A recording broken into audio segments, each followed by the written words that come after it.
Okay, so I think I'm live now. Yep. So welcome everyone. Welcome to the first seminar this year of the Center for Machine Intelligence.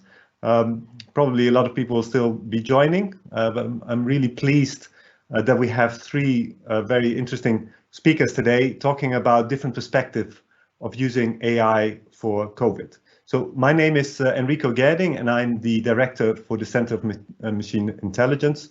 So the CMI, if you're not already familiar with CMI, so it brings together kind of the research that's being done in ECS on AI. So it kind of brings together multiple groups that are working around machine learning, multi-agent systems, and a lot of topics. So today we'll talk in particular about the COVID and how AI can help with that. So this talk, just to let you know, so it will be recorded. So if you're missing part of it or you can't attend all of it, there will be the opportunity to listen afterwards as well. Now, this is a live kind of event, so we're using Teams kind of live events. What this means is that it's not possible really to kind of talk or share screen, but there is the Q&A panel in order to ask questions. So do feel free of, please, I encourage you to ask questions using the Q&A option that's available to you. Now, these questions, so we won't answer questions during the talk, so we first will do all the three talks, and then after that, we will have a panel discussion where we will discuss the questions that you've asked. So you can already ask your questions during the talk, so that's perfectly fine, and in fact, it'd be great if you do.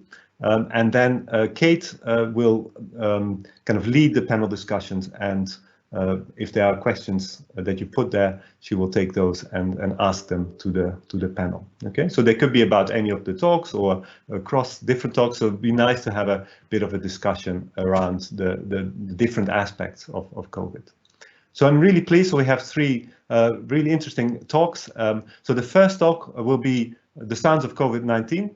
So Cecilia Mascolo is a professor at the University of Cambridge, and she will talk about her work around crowdsourcing and using crowdsourcing for machine learning for diagnostics around disease progression, specifically applied to COVID. Following that, we'll have a talk by Chris Duckworth.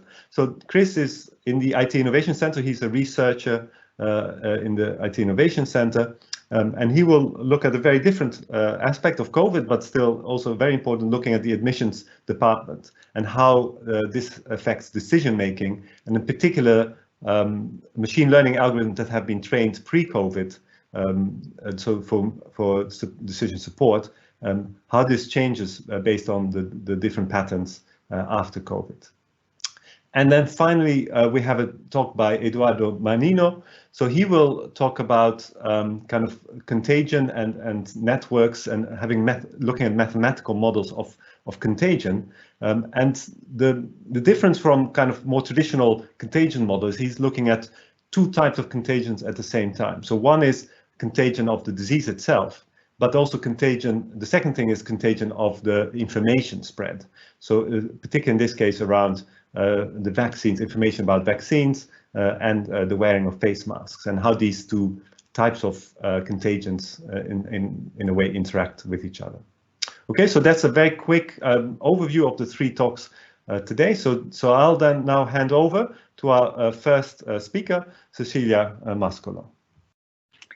Thank you very much for this invitation. It's an honor to be here. I will first try to share my screen.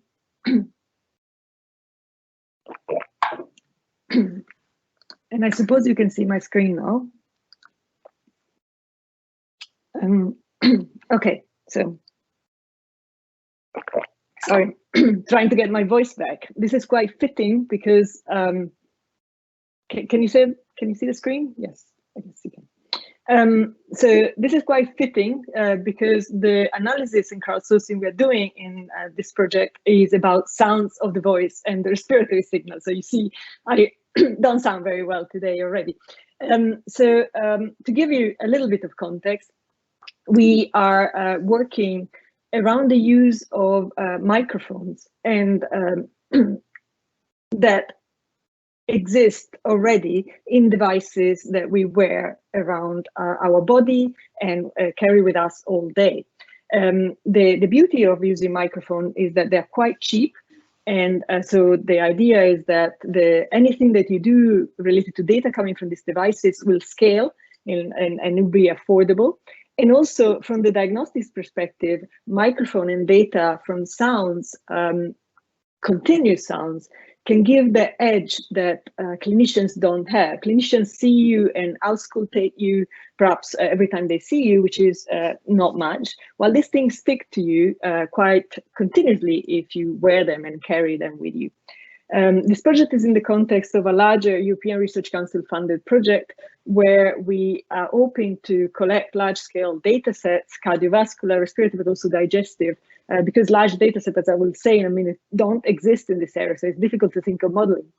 In particular, they don't exist in terms of robust modeling sources because they're generally collected into small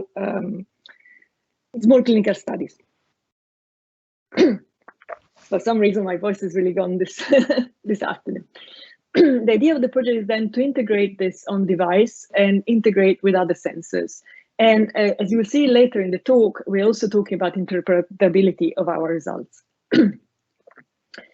As I said, every time we talk to clinicians, we realize that there is very little data around this sort of area. So even if we want to just jump straight through some of the general respiratory or cardiovascular analysis, we would have a lack of data. I spoke to a couple of clinicians, and the way they train each other is often by listening to the same person at the same time, rather than using recorded sounds and using that built-up database of sounds to train people. And so we started this large project by looking at cardiovascular data, and then all of a sudden COVID-19 happened. And COVID exhibits respiratory symptoms. And so we immediately went into a large-scale data collection with colleagues in Cambridge, in our department. And I can give a completely separate talk on how difficult it was to release an app with the name COVID last year.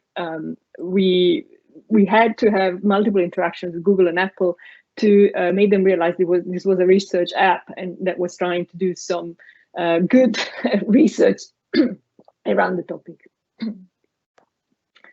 So what does this app do, and why I'm starting with that? Well, in addition to collecting symptoms, crowdsourced symptoms, as well as medical history that a participant can tick in the app, we're also collecting sounds. So as you can see, 3 screens here of breathing sounds collection, cough 3 times collection, and the participant is also asked to record their voice while they read a sentence on the screen. They're also asked to report if they had a recent COVID test and what the result was. But why would, and we use that as ground truth, as you will see. So the data crowdsourced from these devices could then be used for a hypothetical additional testing platform. And this will be scalable because people have devices like this with them all the time. It'll be contactless, unlike some of the tests that are being done. It will be affordable because it's just an app. But also, I recently more and more realized that this is likely to also allow an easier tracking of progression of the disease. So it's not just about what any other testing would do, which is a binary test. It could be something more refined that depends on previous data collected from a single individual. So you could go over time, do longitudinal studies with this. So it's a very powerful tool beyond just the testing.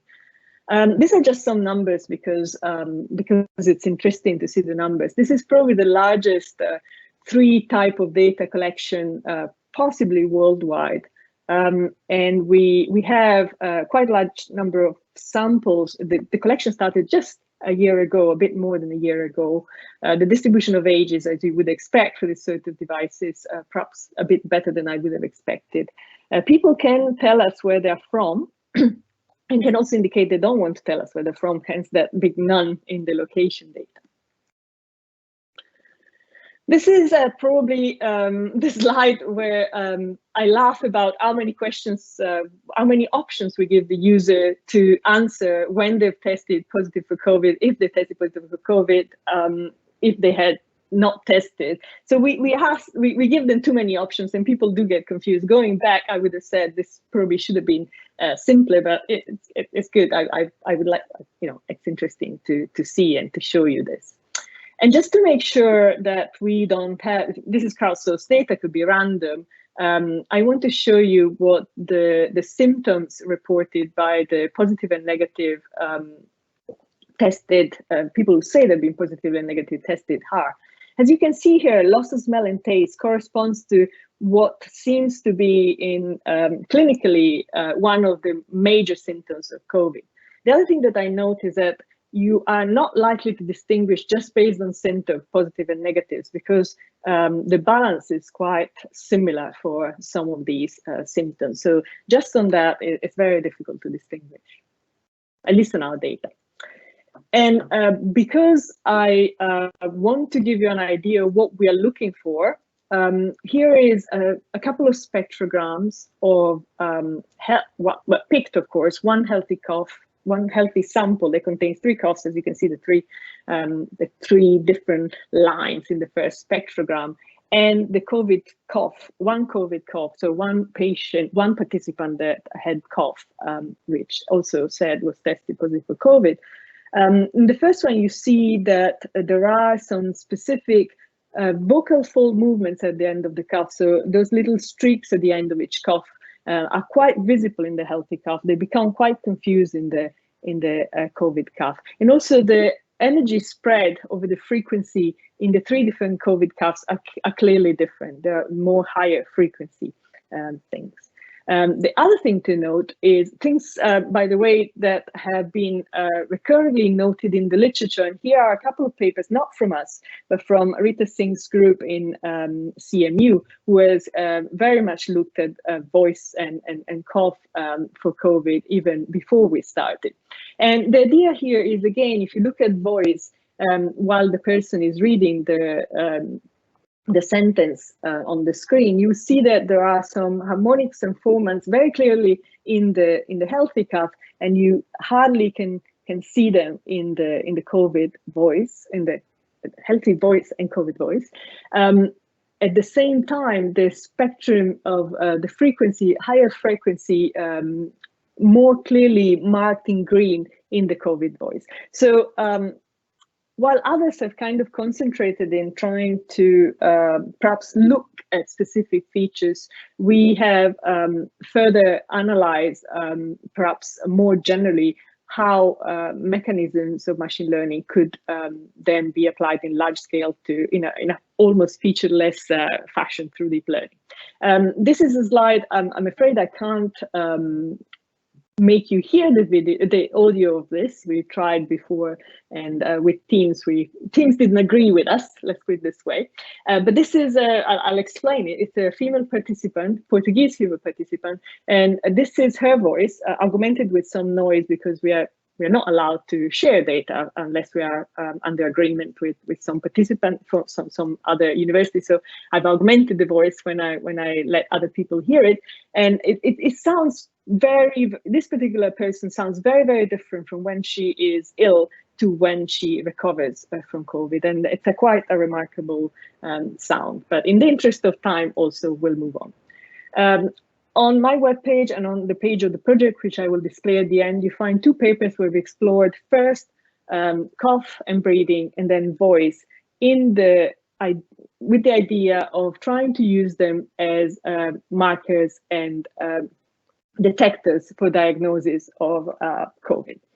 So the idea here is that the task, so this is our latest architecture, and we're going through various modeling. I don't want to bore you with many of the details. You can ask me questions later, but the idea of one of them is that we we have we use the three inputs, cough, breathing, and voice. We pass them onto a pre-trained model. In this particular case, it's a model, a VGG model. It's a model trained from YouTube audio by Google.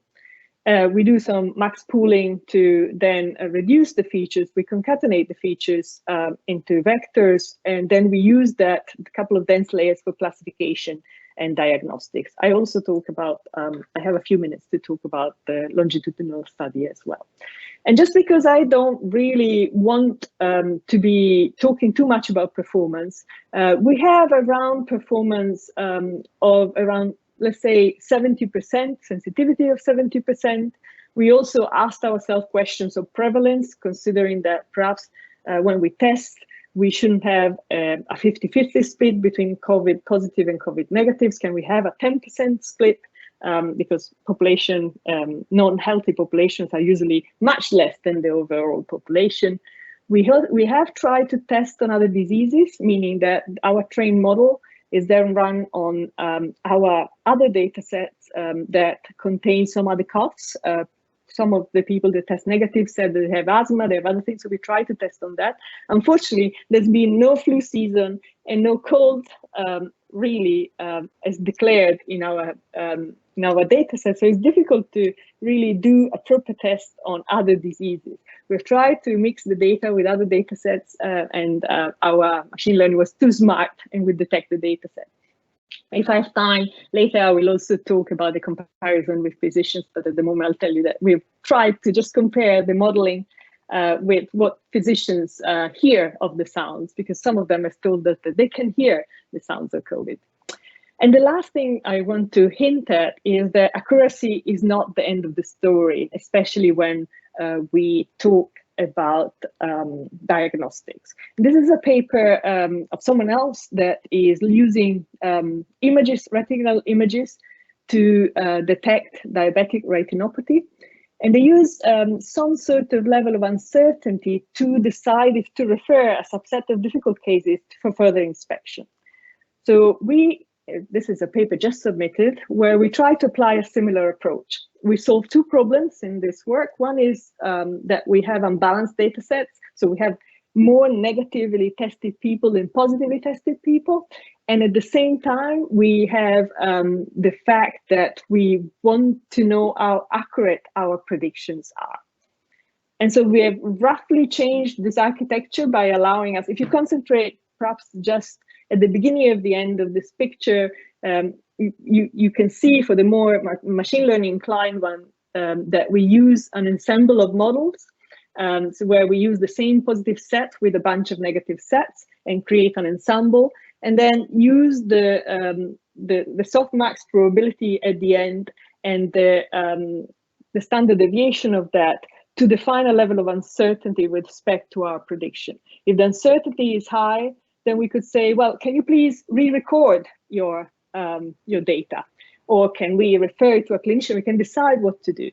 The graph at the bottom shows that the uncertainty of the false values, the people who tested negative, are higher than the people who tested positive, and therefore there might be an interesting aspect to look at there. I think I have 1 minute left, and in this minute I will talk about progression. The fact that many users have given us inputs of cough. So the app asks them to give an input every couple of days. And in this particular case, some of the users have given us more than 250 samples, so they've continued using the apps. This means that we have longitudinal data on which we can try to do some longitudinal analysis. I'm coming to the end of my talk, so I will go directly to these slides and you can ask me questions later. Thank you very much. Well, thank you very much, Cecilia. That's really very interesting. So we'll leave questions until the end, but yeah, please keep posting your Q&As in the Q&A box, and then we'll get to these at the panel discussion. Okay, so Chris, over to you. So just two quick questions because I can't see anything. Can everyone see my slides and can everyone hear me? Yeah, I think you're all good. I think just Cecilia is still live, so Luis, I think you need to change that to Chris. Okay. Yeah, go ahead. Good to go. All right, great. So as introduced, I am Chris Duckworth, and I am a research engineer at the IT Innovation Centre as part of the University of Southampton. So we're an applied research team working as part of the School of Engineering and Computer Science here. So today I'm going to be talking to you about emergency departments in COVID-19, and also a little bit about machine learning's place in how we can use it to aid logistics and decision support in a hospital or clinical setting. And then at the end, hopefully, if we have enough time, I'll combine the two to talk to you a little bit about concept drift, why we need to care, and the substantial change that COVID-19 has brought to implementing machine learning models. So, apologies. Cool. Starting with this first point, how COVID-19 impacted emergency departments. So now I'm going to be showing you data taken from the University Hospital Southampton Foundation Trust, how it's really reflective of a national scale. So I'm going to be showing you from April 2019 until May 2020. So in every one of my plots, there's going to be this red bar at the end of it, which is referring to when the UK was in its first national lockdown, i.e. the onset of the pandemic and the first wave. So this first plot that I've got for you is quite simply the number of patients coming into emergency departments each week. So this is specifically for UHS. And as you can see, under normal circumstances pre-COVID, we had about 1,500 patients coming in, which saw a significant drop-off to almost half as the pandemic onset hit. And this gets more interesting if we look at the reasons why patients were attending. So understandably, we have a huge increase in people coming in for COVID-19, but also what might be interesting is a huge fall off in people coming in for different complaints. So for example, if you focus on the red line here, this is the number of people coming in for things such as wounds, head injuries, and leg injuries. There is a huge drop off here, and this is also seen on a national scale, where we saw that patients stopped coming in for really acute reasons such as heart attacks and stroke. So we're seeing changes in patient behaviour along with this fundamental change of people coming in with COVID-19.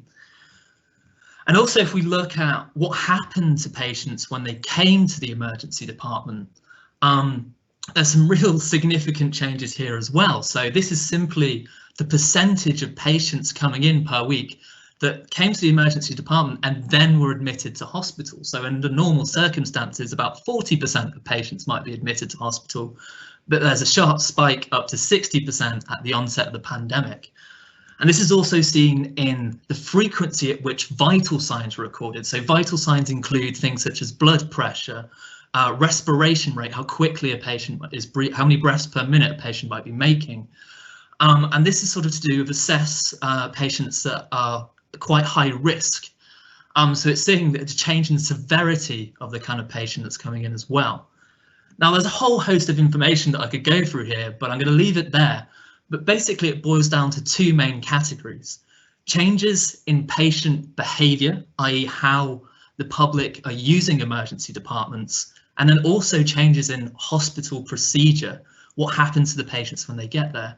And both of these things we really need to have a crucial understanding of if we wanted to, say, implement a machine learning model in this context. So let me tell you a little bit about a project I work on called Triaged. So this is funded by the Alan Turing Institute, and in one sentence, it's a set of decision support algorithms for emergency departments. So to put that in other words, basically what we do is we try and train machine learning models on historical emergency department operations to then make ahead of time predictions for patients coming in the future. So to give you a couple of examples, one you could think of is this idea of a reattendance risk model. So say you have a patient that's about to be discharged or about to allow to go home. you could build a model there which predicts the risk of that patient reattending the hospital within 72 hours, and therefore alerting the clinician that this patient may need further medical intervention. So this is in the domain of decision support, helping clinicians make informed decisions. But what I'm going to be focusing on today is this idea of an admission risk model.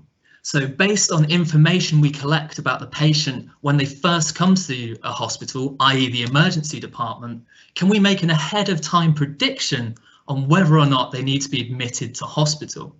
Now, this is really useful because if we have this information ahead of time, it can aid logistical planning both in the emergency department itself, but also for downstream care. So we might have a really severe patient coming in, and if we know this patient's going to need specific resources ahead of time, we can plan for that.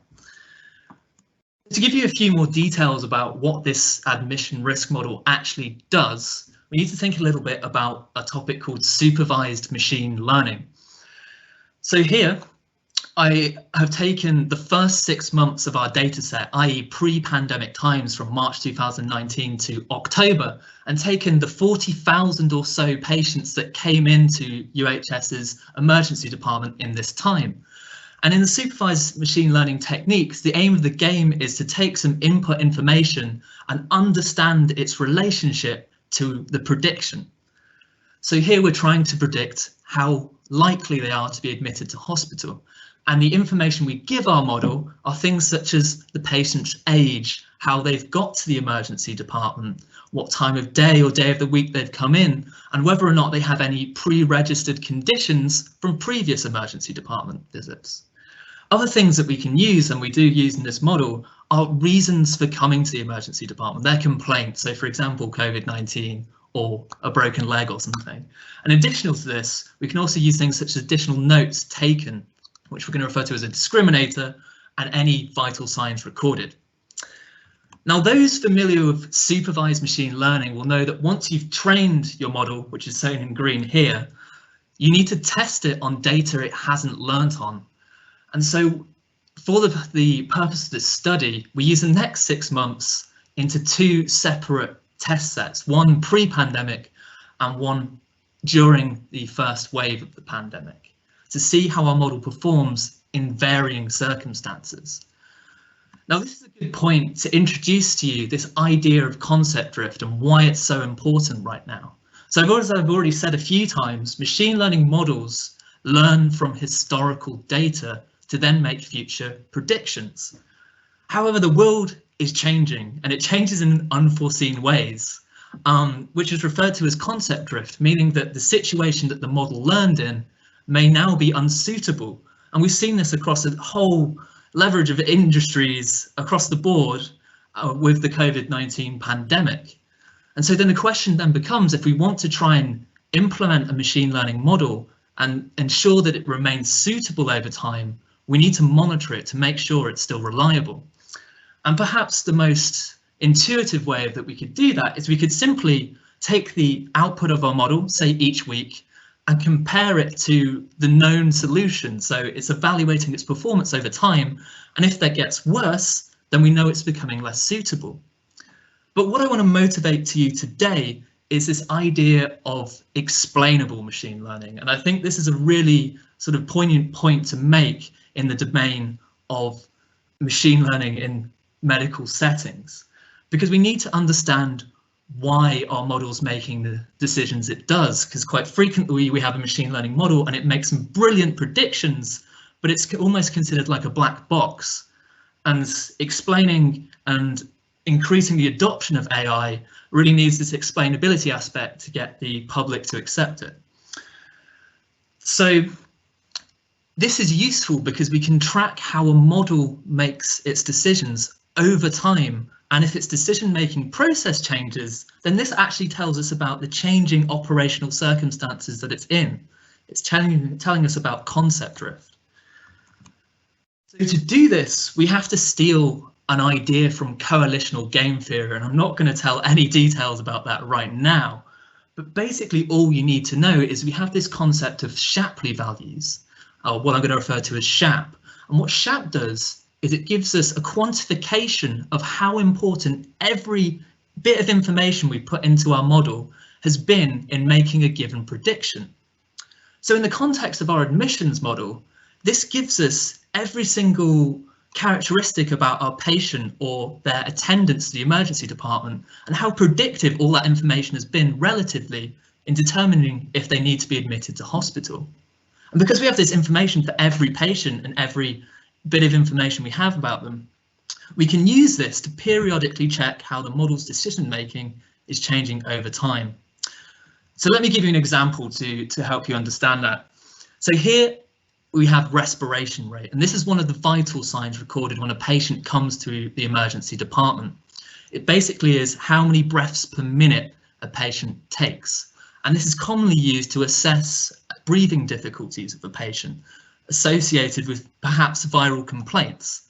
And what I'm plotting on the y-axis here is the SHAP value for it. But all it really is how important or predictive has this piece of information been for our model over time. And hopefully you can see that there's two little spikes in its importance, one around January, February, and then a huge one in the onset of the COVID-19 pandemic. And if we think about typical flu seasons in January, February, and the viral complaint that COVID-19 is, this is really quite neat because our explainability about our model is pointing us in this direction to say this feature is becoming more important. This is how the situation is changing. And what's really cool is we have this for every single bit of input to our model. So we can take, to summarize this information, we can take the average importance of a given feature during COVID-19 and subtract its average importance pre-pandemic. And if you do that, you get this graph here. So it's a ranking of how things have changed in terms of making a prediction pre-pandemic going to the pandemic. So things towards the right here are things that have become more predictive in COVID-19 times, and going to the left, things that were more informational prior to that. And we can see at the top, we have respiration rate, which I just showed you, which intuitively makes sense because it's to do with viral complaints. Now, I don't have time to go through all of the features here, but one point that I think is really quite cool is about how clinicians, NHS clinicians, recorded COVID-19 at the start of the pandemic. So at this time, there was no category for suspected COVID-19 for a patient coming to the emergency department.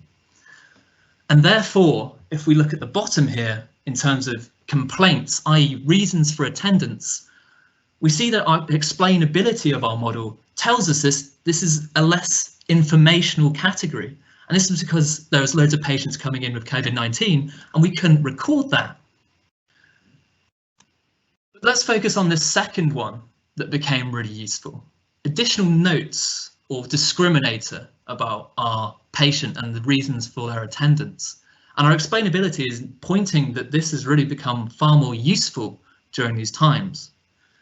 And so we can understand this if we look at the kind of things that most commonly came up pre-pandemic and compare it to during the pandemic.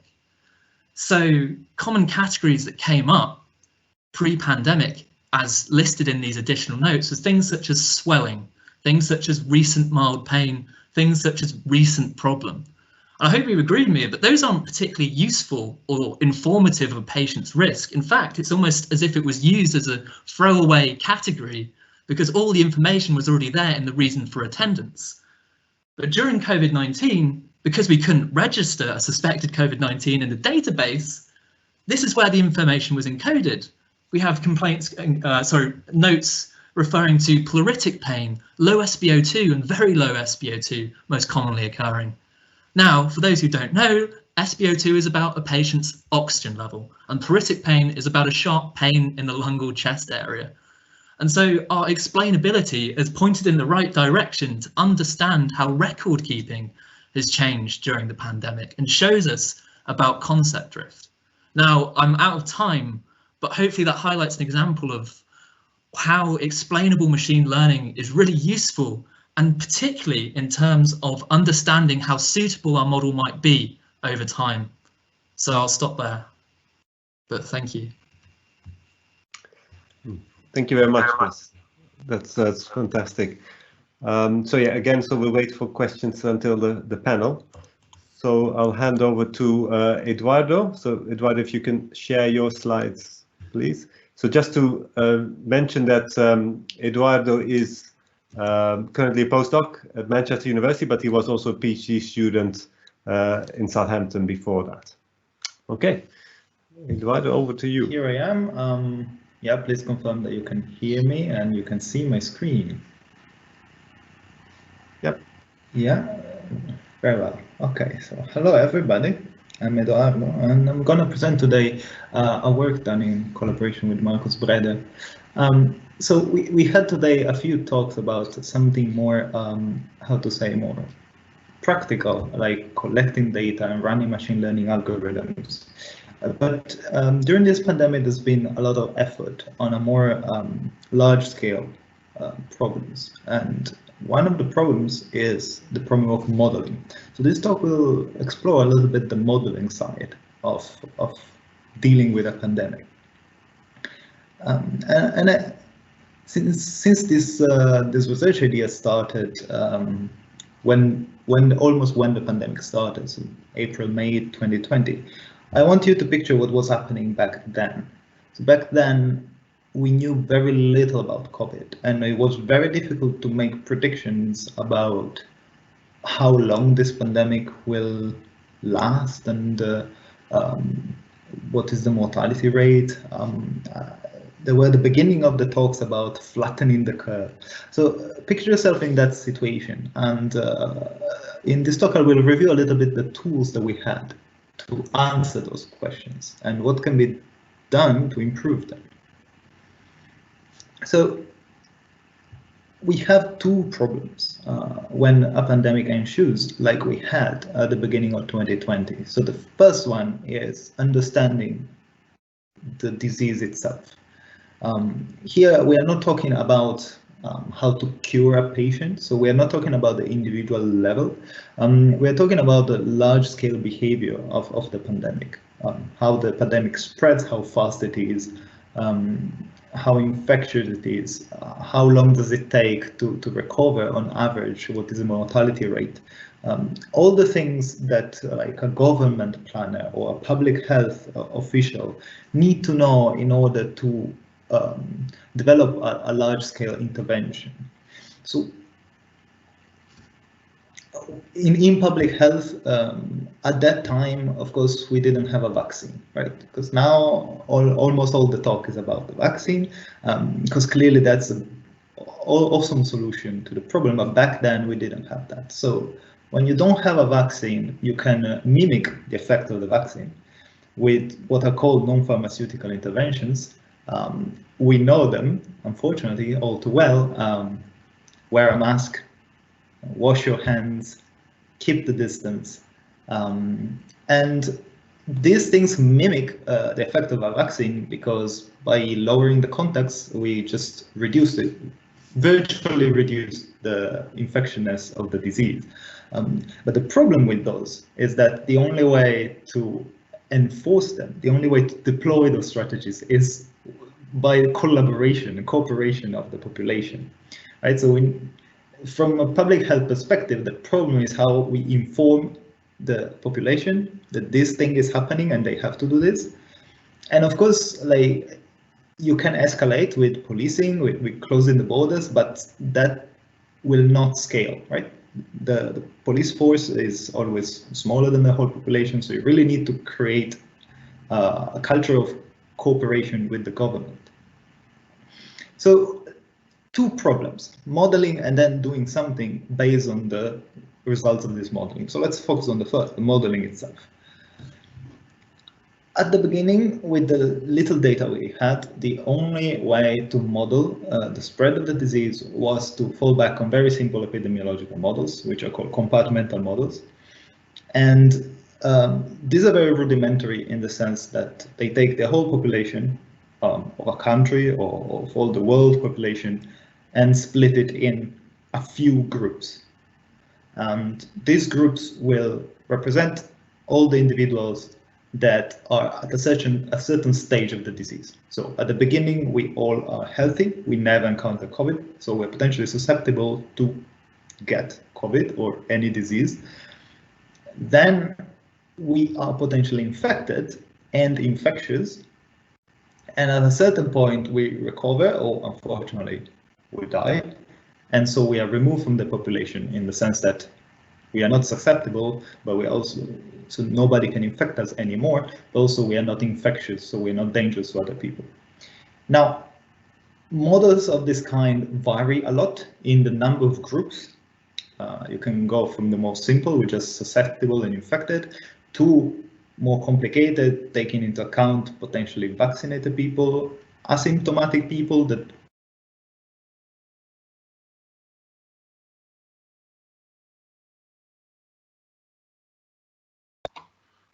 I think we've lost you, Edoardo. Oh, okay, you're back. Yep. Okay. Yeah. I seem to have a problem. Trying to go back to my slides. Here we go. So hopefully we are back online. As I was saying, in order to use those models, you have to estimate the parameters. So again, if somebody is susceptible and gets infected, okay, what is the probability of that happening? Of course, it depends on the number of infectious people around. It depends on how infectious the disease is. But if you're infected and you recover, how often does that happen? Another parameter. So what was happening back then was, let's try to estimate as well as we could these parameters, use these very simple models. And that's where all those talks about flattening the curve, about predicting where the peak is, how many people will die. And the estimates back then in March, in April, in different countries were varying a lot. It was almost sounded like opinions because the data was so scarce that it was impossible to have a strong estimate. However, if you have more data, what you could do is have a way more detailed model of what is happening. So instead of splitting the population into these very coarse groups, you can actually look at each individual or each small group of the population. And what you can do is create a graph or a network model where the population is split into small nodes. So of course, the most fine-grained you can be is having each node represent a single person. But of course, each node could be a household or a community, a city, or even a country. And then the edges will be the connection between those. So there will be a connection between two nodes if and only if there is a chance that there is a contact between those two communities or those two people, and there is a chance that infection can transmit between those two nodes. The advantage of this more detailed model, apart from being more detailed, is that you can ask more questions. So it's clearly more detailed. You can, for example, track the path of the infection, as we were trying to do at the beginning, by tracking which people were infected and saying, okay, the infection from China has reached this and that country. This sort of tracking assumes that we are working with a network model. And as I said, it's more realistic, it's more granular, but of course you need more data to fit it. And since our group had a little bit of experience with this sort of network models, our question was, maybe not, we don't have the data to fit this model, but maybe there are some theoretical results about these models that hold no matter what the parameters are. So in this talk, I will end up concluding with a little bit of this. But first, let us explore these models a bit more. So as I said, there are two problems. The modeling one, we looked at the modeling one, but then the strategy, right? So non-pharmaceutical interventions require cooperation from the public. A vaccine, you can promise, you get a vaccine, you are safe yourself, but with wearing a mask, for example, you have to convince people to protect others. Way more difficult. And as soon as you're talking about information campaign, convincing people, collaboration, of course, in this digital age, you're fighting against a bit of a problem, social networks. So of course, you are spreading a message, you want to convince people, but you're fighting against misinformation, against, for example, anti-vax, against people who say that COVID doesn't exist. Now, from a politician perspective or a public health perspective, this is something bad that we need to fight. But from a scientific perspective, this is something interesting that we want to understand. And in order to understand it, we need to model it. So now, let me shift a little bit the topic. Instead of modeling the disease, let us model what's happening about the knowledge about the disease. So people, most people did not encounter COVID firsthand. We're not doctors that were seeing COVID at the hospital. So for most people, for most of us, the knowledge of COVID is just an idea, an opinion, something that gets transmitted to us by a friend, by the television, by a newspaper. And so we need to model it in a different way, and we can model it again like a network where each node is, for example, a person, and some nodes are aware that COVID exists and is dangerous, and some nodes are not aware. Right. So of course, aware and unaware here is a little bit polite, because some people seem to want to not be aware. Some people heard about COVID but decided, for example, it doesn't exist. But for the modeling perspective, the reason that the motivation of people doesn't matter. The problem is people who are aware that COVID exists and they are following the guidelines given by the public health authority, and people who don't. And the interesting and powerful idea from network science is that sometimes this opinion, this awareness, spread across a network in the same way that a disease spreads across the network. So, for example, if I am surrounded by people who tell me that COVID is dangerous, I have a higher chance to be convinced and actually follow the rules. If instead I'm surrounded by a clique of people who tell me that COVID is a hoax, then there's a higher chance that I also don't believe in it. And the problem for a public health authority is that while this thing is happening, the public health authority needs to convince people to shift the dynamics of this network towards awareness. And the tools to do that are very indirect. So of course, mass media, television, newspapers, of course, targeted ads. In the extreme, of course, you can do policing, which you can say it's a way to convince, in a very hard way, to convince people to actually follow the rules that COVID needs to be respected. Okay, so we end up having two networks. And so I will show the model we've been studying in this work. We have one network that explains the disease propagation, the contacts, people meeting each other and transmitting COVID.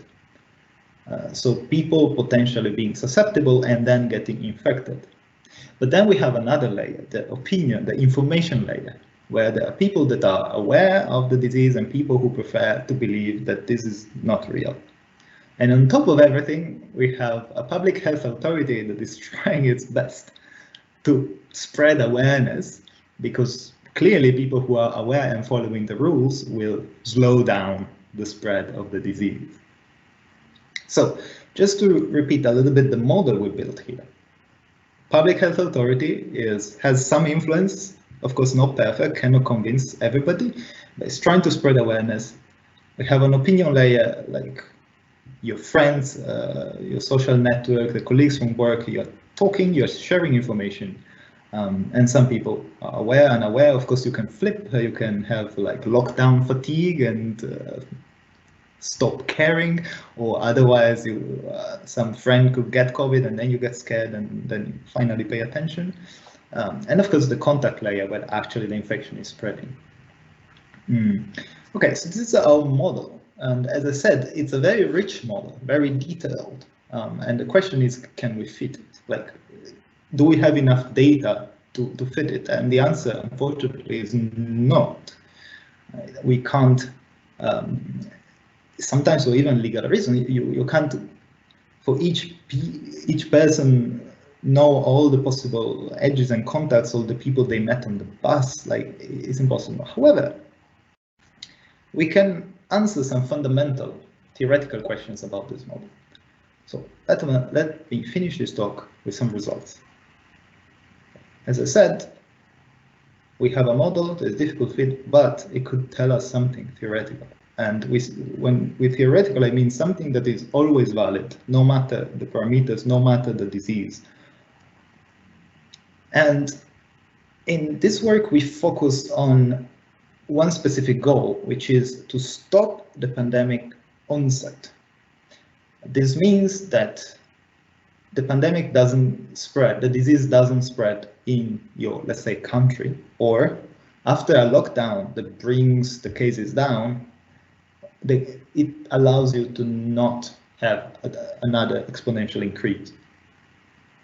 And the results, theoretical results that you can derive, are interestingly aligned with what public health officials are doing, but also in certain cases are not. So the first one is that what's happening on the opinion layer, what's happening on the social network, the misinformation, etc., is not that important.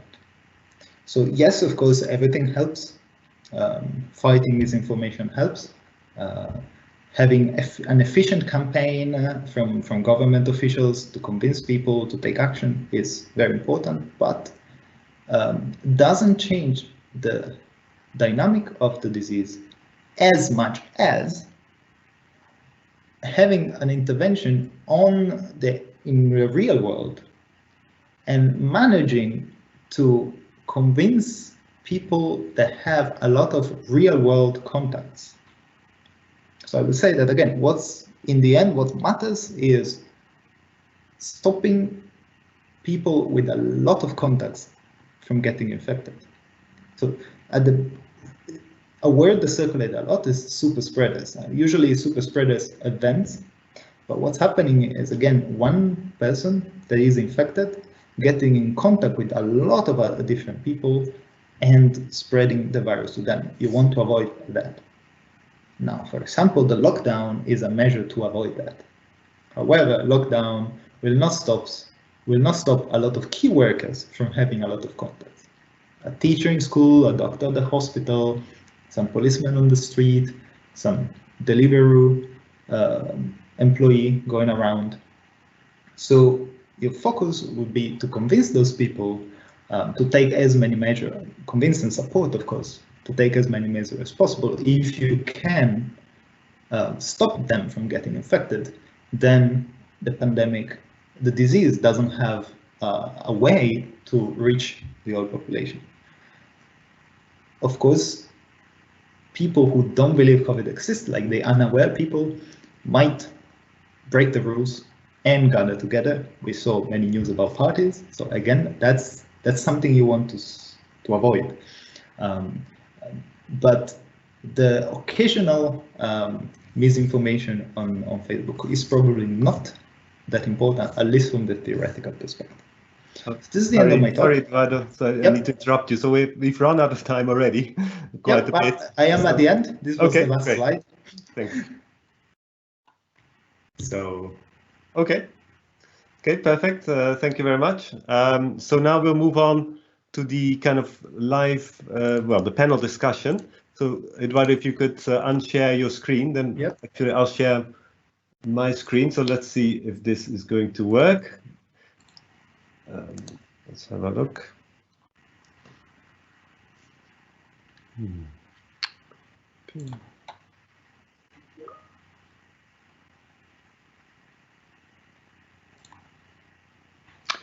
Okay, so I will also turn myself off. So can you see, you should be able to see everyone now. So if everyone can unmute themselves as well. Cecilia, don't forget. Great. So we got a number of good questions. So I'll hand over to Kate, who can take over and ask some of these questions, and hopefully you'll have some good answers as well for this. So yeah, so hopefully everyone can hear me. So I'm Kate Farrahi. I'll be chairing the panel and the Q&A session. Thank you for the three really nice talks. So I've actually prepared a question for each of you, and then I'll start off with those to get the discussion going, and then I'll read some of the questions that have popped up. And please, attendees, feel free to post questions as we go along. Just make sure to indicate who the question is for. So I'd like to start with Cecilia.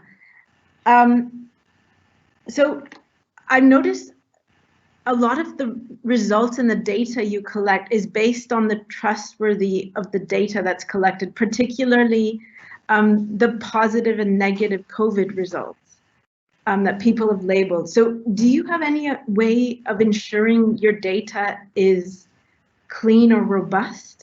And do you suspect any problems in the data? I know this is a very difficult question, but I'm interested to know.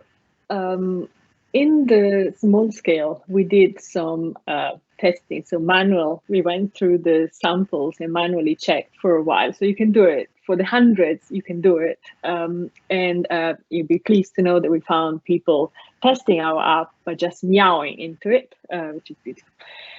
So obviously problems. On the large scale, we found some tools that could automatically perhaps detect if there was speech, if there were coughs. So we tried to start automating all this process because we're starting to have large scale data as well.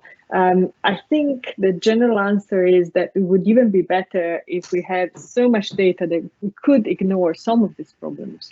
And noise is part of the fact that we have crowdsourced data. It's not just the level of trustworthiness of the sounds, it's also the trustworthiness of someone telling us if they tested positive. They could lie, they could, we had one case where it was clear they had tried to tell us that they tested positive and they didn't. This is clear because they gave us an answer 2 days before, 2 days after. They kept giving us someone was getting tested quite regularly, and there was one test in the middle which was negative, and clearly it's a tick problem in the app, and not even conscious.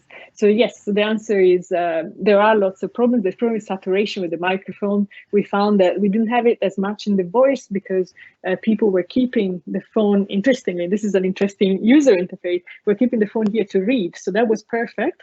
But in the cough, people felt like they had to keep it really close to cough, so they saturated the microphone, and so we have more problems with that than we have with the voice. Also, some interesting nuggets, and I think it's a big problem. We're trying to tackle it in two ways. One, gradually test the data automatically and manually to make sure that we have a good data set, and two, finding techniques, and so innovate also in how we can automatically keep up and work with models that are robust towards that. And you also made a comment about comparing to physicians. So we've done a little, we haven't published it. Yeah. We have done a little study where we tried to understand the value of our model with respect to physicians, because we had, through the media campaign, we had physicians contacting us and say, hey, I hear them every day, I auscultate them, I talk to them, and I think I can hear it. Some people think they can hear COVID.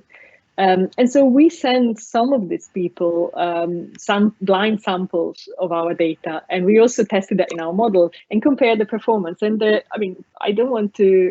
the initial result on very small number is that there was quite an agreement on what clinicians were able to hear.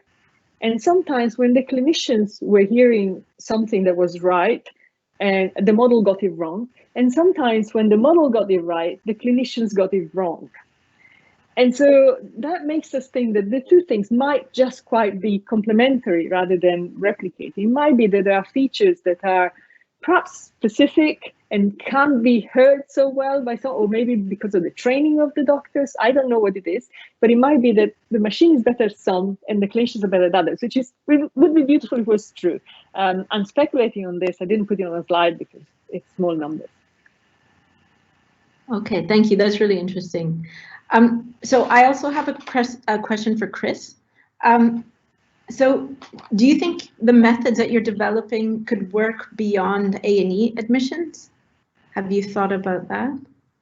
Yeah, absolutely. So, well, the general idea of explainability, sort of, we think is really important in the medical domain, and talking about trustworthy, autonomous sort of decision support algorithms. So there's a whole range of things that you could think about here in getting the public to adopt AI effectively. And so one example, for example, you could think of would be diabetes care.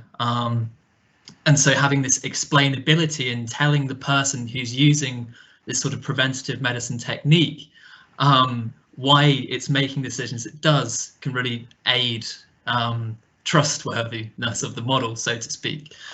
In specifically the sort of domain of the hospital itself, something that we really want to work towards is having a model that not only predicts whether or not a patient might be admitted to hospital, because that is informative itself and helps logistics management, but the aim game really is predicting what a specific patient might come in. So, for example, say they, on calling an ambulance, have broken a leg, for example, you can use that information with your predictive models to alert a surgeon down the line that in a few hours' time we might need a bed space and surgery to help this patient. And so it's this overarching logistical management, not just in the emergency department, but all the way through downstream care is sort of what we're looking to go towards. Okay, thank you. And Edoardo, I have a question for you as well. So I'm just curious to know why have you chosen to work with compartmental models? I know that a lot of the models that are used to inform government, for example, developed by Oxford, are using agent-based models. So do you have any sort of comments on the advantages and disadvantages of using compartmental models versus agent-based models? Have you looked at both? Yeah, so agent-based model is a little bit of a generic term. You could argue that our model with a network is an agents-based model. So basically with agents-based model, we mean anything that does not bag a lot of people in the same group and average them out. So a classic compartmental model, yes, it's not an agents model because it does this thing of grouping people together and averaging their effect. Our technique of running a compartmental model on a network is basically a way of representing the interactions between the agents. Now, of course, just to say something about the agent-based model that are used by the government and that have been used by the model, what they have that we don't, it's data. So these are curated by epidemiologists who spend their life collecting the data, understanding the behavior of people, so they can actually put numbers inside the model, which of course is very important. We are more on the theoretical side, so we are interested about more the structure of the model because that's what informs the theoretical results. So do you model the network dynamics? And how do you do that without data? So the interest for us is to show that our, let's say, theoretical results hold no matter what the dynamic is. So, of course, we need to make assumptions. So we make assumptions about not the network, but the structure of the network. Usually, networks of people have a power law distribution where there's a few nodes that have a lot of contacts, and then a very long tail of people that are more or less isolated or have only a few neighbors. So that is an assumption, but the exact parameters and the exact distribution of the edges for a theoretical result does not matter.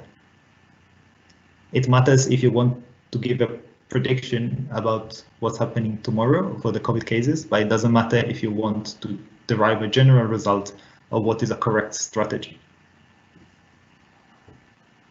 So just to follow up, Edoardo, what type of data would be the most useful to you? For our exact research, no data. So the only thing we need are general assumption about the structure of the network, general assumption about the mechanism of infection. Of course, it will be nice to have an in-between. So when taking these highly theoretical general models and trying to bring them closer to an actual applied models that is giving us predictions, that will require a lot of collaborations with people who do agent-based model, because they tend to think in a different way. Of course, their goal is collecting as much data as possible. It will be interesting to populate our theoretical models with parameters and data points that come from an actual study with people. Okay, thank you. I think now what I'll do is I'll go through the questions that have been published. So hopefully you've all had a chance to look at them, and I'll start with the ones that have been upvoted more, the more popular questions. So the first question was for Cecilia. So can your approach be used for early detection of other diseases? For example, early stage lung cancer. Can that be detected by a cough fingerprint, for example? So in my longer version of this talk, I have one slide that points to a survey that was done a few years back, showing that if you have the data, and I will go back to this point, automated analysis can be applied both at small scale and large scale machine learning and to detect diseases. So this is something that is promising for many respiratory diseases. They've tried COPD and they tried asthma. So the general answer is yes. The practical answer is getting data that is, I think, robust enough to changes of context, robust, not collecting clinical setting. Are we talking about data of people coughing spontaneously during their day? Or, what we do is specific, we ask them to cough 3 times. So it's voluntary coughs, which is different. And we ask them to read, so it's voice-based as well. Most of the literature perhaps is also based on auscultation. If I auscultate your lungs, can I then automate the machine learning around sounds from your lungs collected from a digital stethoscope? So that there is a variety. I think the auscultation, automated auscultation is probably easier if you have the data. Doing it in large scale, doing it from spontaneous sounds is, I think, very, very interesting, but not so explored. Okay, thanks. My gardeners have just decided to show up, so sorry if there's some noise in the background. We don't hear it. So another question for Cecilia. So what levels of AUC, area under curve, would be good enough for clinical applications? And do you have benchmarks to compare with? I actually had the same question. So this is a question we're asking ourselves continuously, and we think that I wouldn't trust anything that is higher than 70% of the data I have, frankly, because of the type of data we have. Anything higher means we're learning something else, I think. So with 70%, I think the next step is, what do we do beyond that? And the techniques we are devising are perhaps the ones I tried to hint at the end, which is, can we then look at the uncertainty level? We found that samples that were predicted with the wrong prediction had higher uncertainty. So perhaps we could take those off, and on the other ones that we had lower uncertainty, then we have a higher confidence of, and so those can move forward, and this is the good result. For the others, we need to discard and maybe put together into a another cycle of analysis. I think need to be inventive. To me, this model is very promising for personalized progression of disease. We don't have an enormous amount of data of this, but as I said at the end, we start having people giving us more than one sample. We have people that started giving a sample when they were healthy, and then all of a sudden they had a positive test, and then we see the progression while they improve. And having a tool that is able to, perhaps a pre-trained tool, that is then able to learn more about your voice, because when talking to some other voice experts, we realize that voice is very specific. So some people are quite skeptical that we can have a generalized model that works for everyone, right? And so I accept that, and I say, well, then here, the solution for this is probably the personalization, developing models that tell you how your progression is going. It's a very difficult field, but I think it's interesting. So I'm not sure I'm answering. Yes, I think you are. So there's one more question I'll ask for Cecilia, and then I'll move on to Chris. So why were spectrograms chosen to represent audio? And did you consider other audio features? Yes, we tried various things, but in the end, I think we had better models and better results through spectrogram simply. Perhaps we'll go back on that decision a bit more, but we have tried other things as well. Okay. So Chris, there was a question for you. How did you use a time series aspect in your model? Sure. Yeah, should I answer that part? Have you seen the question? Yeah, okay, no problem. Yeah, I'll go with that. Yeah, so in terms of time series aspect to our model, and that's a really good question, because I've talked about deploying a machine learning model in a dynamic environment, and then shown you where I've trained a model on 6 months worth of data and then tracked how this model does over time. Now, if you really wanted to sort of monitor a model's performance and sort of proactively update it over time, you might want to retrain this model as it goes on, as more information and data comes in. So that's sort of, in terms of the time series aspect, how you'd include it. You'd retrain your model as you went on, but using this sort of performance metric tracking and explainability aspect to sort of ensure that this retraining is useful for this context. And then so the sort of second half to this question is in my chat plot. Oh, it's just moved. The question has disappeared. Is there a split between the two groups? So for the examples that I showed you, I considered 2 test patient cohorts. So I can't remember the dates exactly, but the pre-pandemic data set was patients attending the emergency department from about October 2019 to, I believe, February 2020, and then also a enduring pandemic patient cohort from March 23rd onwards. And we sort of, I had an additional red highlighted region in between the two where it's sort of transitioning into the pandemic that we didn't include in any of our information.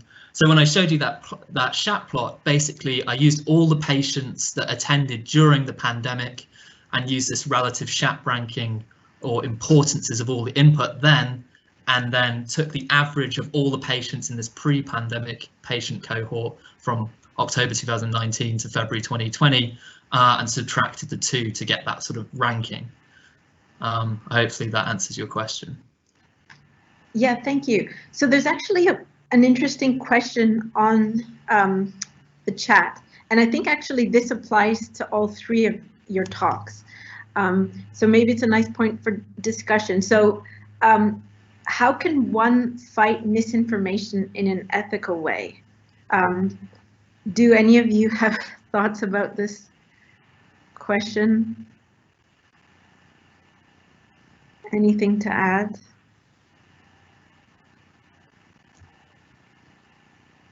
Well, no, sorry, Edoardo, go ahead. It looked like you. Please, please. No, okay, well, I mean, I'm completely biased, and what I've fallen in love recently, as you can probably understand, is this explainability of models. So if you could track how you're fighting information with your model, that's sort of the route that I'd go down. And then you can tell everyone why your model's doing what it's doing and how it's fighting misinformation. Sorry, would be my approach, but this is really not my domain, I don't think. Does anyone have anything to add to that? Yeah, I want to say something. It relates to the opinion spreading in networks. If there's also a question about it, but if that actually what's happening, and to a certain extent, it's probably happening, that we convince each other about certain opinions and certain ideas, and these things carry on spreading. One way to fight misinformation is the way that is already being used. So having influencers, having information campaigns, having the mass media pushing certain information to the public. So basically, if you flood the network with an idea, you are more likely that this idea will spread. Of course, the biggest problem that people analyzing the structure of this network are seeing is that there can be cliques of people. A clique is a group of nodes that are very well connecting among each other, but not with the rest of the network. So almost an isolated group of people with a very uniform set of ideas or opinions. And since they are so well connected and keep talking to each other, they are very difficult to reach, right? And this is, I think, one of the problems, for example, in public health, but any sort of information campaigns is how do you reach, very tightly knit cliques of people who believe something that is potentially dangerous. There's not an answer. We need to try different things. So Edoardo, there's a point, the very last question that's come up. So does the social networking theorem contribute to your model? Can you answer that question? So they're talking about intra-connectivity modularity. Yeah, I haven't found. Oh yeah, here it is. Maybe I lost it again. It's the very last question that I yeah. Thank you. It has been shared with me. So I will reread the question. Does a social networking theorem interconnectivity can contribute to my model? I'm not familiar with the social networking theorem. What I can say about connectivity is that social networks, or even contact networks, but especially social networks, tend to have this very heterogeneous distribution overall, distributed as a power law. Cliques are strange, so they do happen and they are strange, and it's usually shows that there's something else at play. That's in terms of connectivity. So you expect certain properties of the network, of the distribution of edges, of how connected are the nodes in the network, the holes all around the network. If you spot certain areas of the network where this thing is not happening, usually there's something strange at play. And anti-vax people, for example, this research, tend to create these cliques, and you usually need completely different models of how these networks are formed.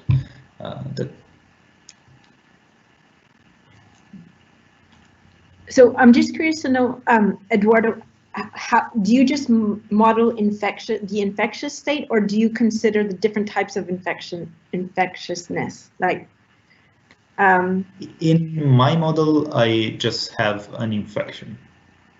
So you don't consider asymptomatic, pre-symptomatic? I don't consider asymptomatic, pre-symptomatic, no.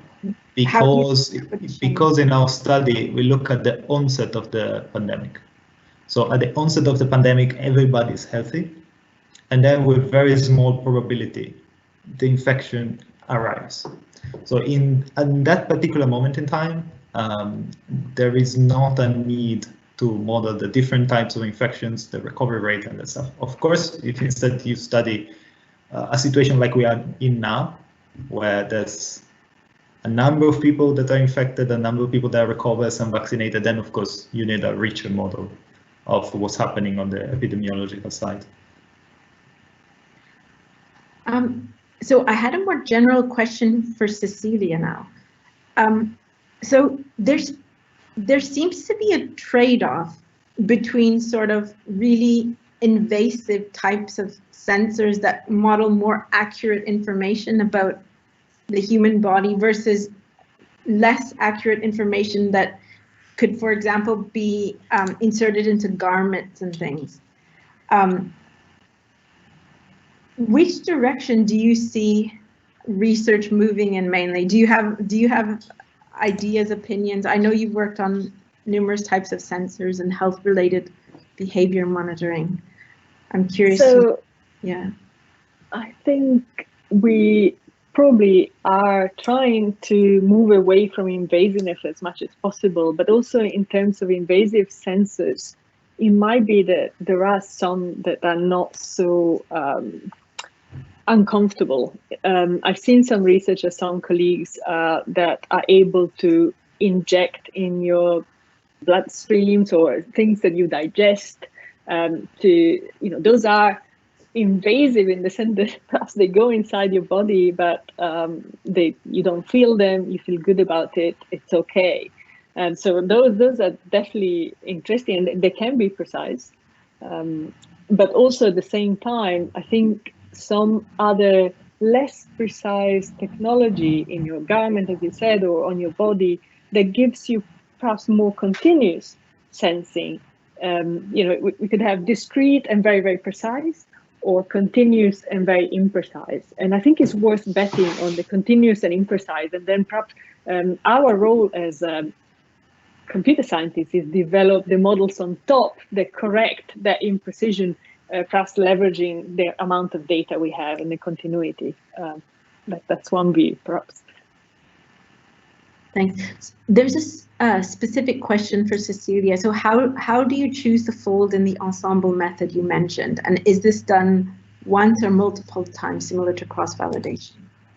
So for the details, the paper is on arXiv, so you can find it by looking at my name. It's the last that is there. But essentially, we choose, we have a positive set of a certain amount, and we choose the same amount of sets for the negative side, and we have a number of them, and then we use that in the ensemble model. I'm not sure I'm answering, but perhaps that's as much detail that we can give in this sort of. This is done because we have a very imbalanced set, and we wanted that in that case we were trying to use only people that have answered the questions in English. So we were looking at only English speaking to see if we had a little bit of more homogeneity, and that meant less positives, and therefore we needed to do something about this imbalance that we did. And one more point. So I think at the beginning of your talk, you mentioned that you had difficulty actually publishing your app on the Google store. Did you have more to add to that point? I'd be interested to know how you were successful in. So because Google and Apple obviously need to be careful in what app they publish, and more the kind of data that people are collecting. And our app was having the problem with our app was the COVID name at a time where people were really exploiting this to scam participants. And so there is what I would have liked to have with Apple and Google is channels from institutions like ours that say we are running a research study. It's public health sponsored, and this is our information. This is all we can give you about it. It's all very open. Can you please look into it as a research study and approve it, consider it, and then reject if you think it's not good, but otherwise please consider it. There is no channel to have this sort of communication formally. We had to go through back channels, people we kind of knew. I put on when we submitted the app, I had a letter from one of the top professors in public health in Cambridge explaining what we're trying to do and backing this up. So we had to produce information. It was kind of an ad hoc process. I wish there was a more structured process to work with universities and public institutions to use their tools, because frankly, I think we weren't doing anything this was all approved through ethics channels. We are distributing the data through data sharing agreements. And by the way, if everyone wants the data, they can follow the webpage, and there's way to get the data we have published. So yeah, it was very cumbersome. Okay, thank you. There's just one question that's popped up. So one issue with using autonomous AI-based recommender systems is responsibility-related aspects. So who is responsible if a recommendation results in a disaster? Is there any way to avoid this or answer such questions? So this question's directed to all of you. Any comments? It's the very last question. Sorry, I didn't read it out very well. Yeah, so I got a quick comment to make, and so it's a really excellent point to make about who is responsible for an algorithm when something goes wrong. And I think this is something that we're trying to really consider going forward. So something that I'll be thinking about over the next few months with people here at the University of Southampton, University of Bristol, is about how to implement for adolescents with type 1 diabetes, sort of predictive modeling to help them maintain their blood glucose levels. And there's sort of a concept stolen from self-driving cars, that what level of autonomy do you have? And the only really way to sort of dictate this is to consult the people themselves to work out what they'll be comfortable with. And then once you've assessed that, you can start to think about what level you want your model to be input into the information. And I think part of that is really going to be just trying to understand who's responsible for it here. So is it a clinician that might prescribe an AI, or is it the fault of the researcher? It's a really nuanced point that's going to be a consideration for a lot of models moving forward in a sort of preventative medicine domain. Does anyone have any points to add to Chris's comments? Perhaps a different angle, just to that anything that comes out of an application such as ours that gives advice to a person. So I could spit out a version 2 of the app that essentially uses the model to tell you, oh, you have COVID. Anything like that, we need to go through processes and approval, because it becomes at that point a medical device, something that you use. So there are processes at that point. And even then, I think there's a very big responsibility in telling someone if they have COVID or not. So we are, I think we are struggling as a community. Should we? Many people have asked us, give us this. I want to know if I have COVID, even if I know it can be not precise, but tell me the result for my voice, right? People want that. They want some feedback. They're giving us data, and we have to tell them we're not allowed. It's actually very, very difficult. That there's a liability. There is all sorts. So the problem is very big. I don't have an answer. I only have problems. I think very clear messaging of the pitfalls of the kind of models we do is a very important point in this domain.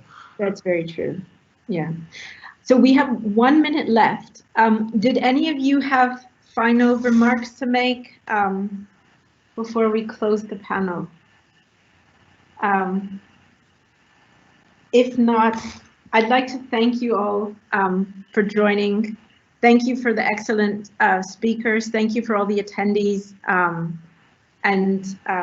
Yeah, have a good rest of the day. This recording will be made available on the CMI webpage. Thank you. Thank you. Bye-bye. Thank you.